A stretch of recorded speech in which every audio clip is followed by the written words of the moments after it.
How's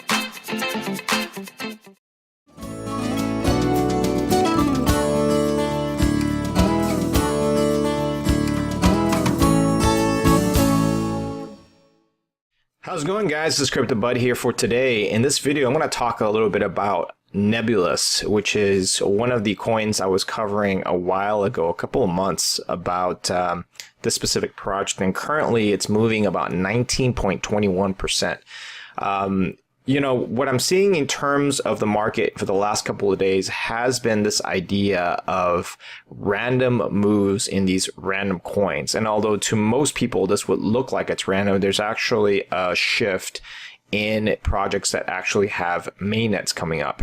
And so, you know, this is something that I really look out for in terms of trends and changes to the overall sentiment of crypto as we're kind of edging away from the end of this bear market. And so currently, you know, the biggest draw right now for crypto, and the biggest, I'd say, drawback is the fact that they have no utility. Right, we've heard it from Warren Buffett, we've heard it from Bill Gates saying that crypto has absolutely no use case and it's basically rat poison. That was a couple of months ago when Bitcoin was at 10K. And, you know, truth be told, I mean, there is a semblance of truth to that. The fact that some of these tokens don't have use case. They're basically speculative tokens that people buy and sell, and they just look at charts and prices. And that's just part of the game. I mean, with any sort of way to access exchanges, it kind of lends itself to that. However, what I have been seeing in the last couple of weeks, starting with certain projects like ne뷸러스, has been that these tokens have actually attempted to start their actual use cases, starting with the creation of their mainnets. Now, this whole idea of the mainnet launch was started off with EOS. And EOS a couple of months ago decided to launch their mainnet, and we had a massive surge in the crypto price because of that, because people now said, look, you know, I think you have to use it, and pretty much you're going to have to end up buying that token as a result. Now, remember that in the crypto market, it's a very, very tiny market compared to many of the other asset classes. We're talking about, you know, child's play in the overall scheme of things relative to the equity market. I mean, we only have a $200 billion market cap, which is puny compared to other asset classes. And so because of that, a lot of these tokens are trading on very low float. Very low float, meaning that they have very small amounts of tokens out there. So the price, you know, moves are very, very dramatic, as we already saw last year. And so what we're seeing right here is that these returns are actually pretty good. I mean, ne뷸러스 19% in a day. That's still very good considering this existing bear market. So yes, I know it's not as good as it was last year when we had 20-30% pumps every single day. But now we're getting to see some of the more, what I say, rational moves, because these tokens actually have now moving towards fulfilling that use case. Now, ne뷸러스 is a project that I find very, very attractive. One of the reasons why is because, first of all, it's priced pretty cheap. At the peak back in, let me just go ahead and do the chart real quick for you guys. When I started covering it a couple of months ago, or actually earlier this year, I believe it was early this year or last year, ne뷸러스 was almost at a $10, $11. At its peak, it went up all the way to $16 back in January. Now it's trading at $1.70, so that's a huge, huge discount for a coin that had a lot of interest.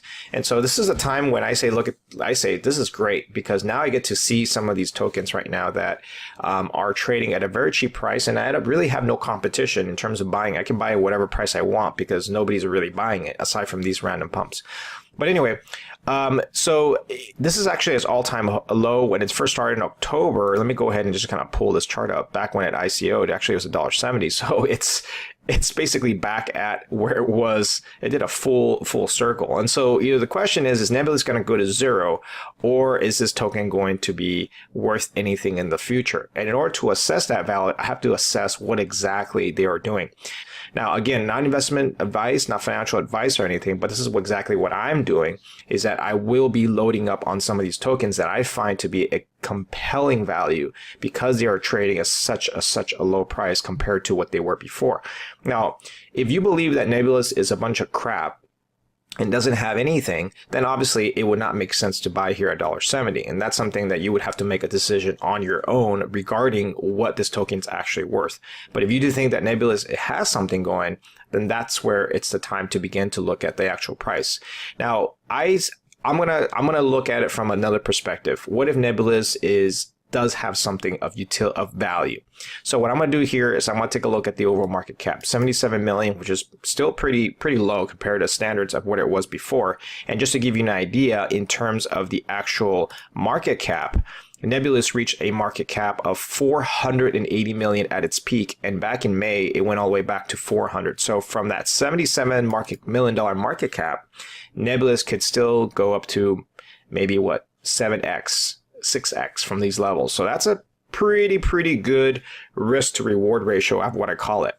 Now let's take a look at Nebulas overall in terms of its utility. So why is it moving 20%? Is that random, or is that something that is there a reason for that? And so what I usually look for on the other fundamental side is I go back to their website to take a look if there's anything in here that kind of shows me. So in a nutshell, what Nebulas basically is, it's almost kind of like a way to put up these projects on a search engine, I guess you want to call it.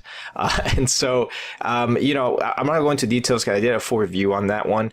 But Nebulas is basically going to be launching their token swap from September 26th to the 10th. And so this is actually pretty interesting because most of the projects have halted a lot of their development. And so what Nebulas is doing here is basically launching up their token swap on it. And they also have an incentive program of $5 million, and they'll be rewarding more of that. So they've got quite a bit of development going on. And so if you go ahead and click on this and you just kind of read, again, do your own research on that, you're going to find out that what they're doing is they're going to be announcing it to their Nano 2.20. Which is their mobile wallet platform. And so this is something really interesting because their mainnet is going to be via this wallet, and they're going to end up having their token swap upgraded. So pretty much what's going to happen here is that they're going to get their ERC20 over to the mainnet NAS token, and then they're going to end up having to go ahead and swap them, just like what we saw with ontology token swaps. And so this is really important because when projects are beginning to really do that swap and beginning to move them over to their mainnet, you can see that eventually they're going to be launching their entire mainnet that's going to allow them to utilize these tokens. And so pretty much what I'm looking for here is, I know the bar is a little bit low in terms of getting these projects going, but I think this is something that I'm be looking at specifically in regarding for that. And if you actually click on their digital asset wallet, they already actually have it on the Android and on the actual iOS. And so there's actually quite a bit of development happening on that side. Now, in terms of the community and in terms of their blogs, right, if you take a look at it, they already have most of the stuff in there. They already have their dApp stores. And pretty much what's happening here is, I think this is something that would be, let's just say if Nebulas does end up successfully launching everything that they promised to do, which let me go ahead and take a look again, then what's probably going to happen is that coin should appreciate in the short term. Now, obviously, I'm here more of a long-term investor in terms of the dApps. So just to give you an idea, right? So normally what ends up happening is you end up figuring out how many of these applications are actually being hosted on the on the Nebulas dApps, what I call search engine, right? And so if you go ahead and take a look at this, you do see quite a bit of development already happening, not as much as I would expect it to be. And I would actually kind of track the activity as well, but they're being really transparent about that and allowing people to come in there and start developing it. So there's a total of 943 dApps on here. And, although the volume is pretty low and all that, I still think that with the mainnet launches and with the wallets and everything, it's kind of like, well, let's go ahead and try them out for a little bit. But I think the risk to reward ratio here is definitely something that I think it's very favorable as this project begins to make their overall switches to their main nets. And so again, this year is not really going to be about discovering new projects. It's really about looking at the existing projects and trying to figure out if there's something that's going on that potentially could be moving the coin forward. Now, there's also other things I'm looking at, for example, like Electronium. So Electronium was another token that was, I'm going to go ahead and punch in here. A lot of people have been asking me about Electronium, and this token actually moved a little bit before. It did have again, the mobile wallet, as I was mentioned before, and then as a result, the coin began to start moving. You can actually use it right now, and you can go on to Google Play and actually to the App Store. So again, guys, it's very important. I mean, here, I'm not really advocating for one or the other. What I'm starting to see is these trends as they're actually moving forward is something to really consider as you're going ahead and accumulating your positions, because I think it's important to say, look, we are at a bargain bin right now. A lot of these tokens are trading very, very cheaply. Even if you look at Electronium's price, for example, I mean, it is just amazing. Look where it's at right now. We were at, go ahead, take a look at the USD price real quick. Back in December, it was at 2 cents. Now it's almost at the same price. I mean, we're pretty much a little bit underneath the December. At the high, Electronium was trading at 18 cents. So let's put into perspective. When we get another bull market run, there's a bit potential this coin could go back to its original. Now, again, there's a lot of pieces that go with it. The coin actually has to be able to be used. The second thing is it actually has to have a use case for it in terms of just peer-to-peer. Just like Bitcoin has to have. And so, yeah, I never really covered Electronium as an overall project. I mean, maybe in the future I will cover it, but looking at the roadmap and looking at where specifically the timeline's running. So if we're looking at September here, it says it actually, sorry, move down to 18 here real quick. I had it on 17.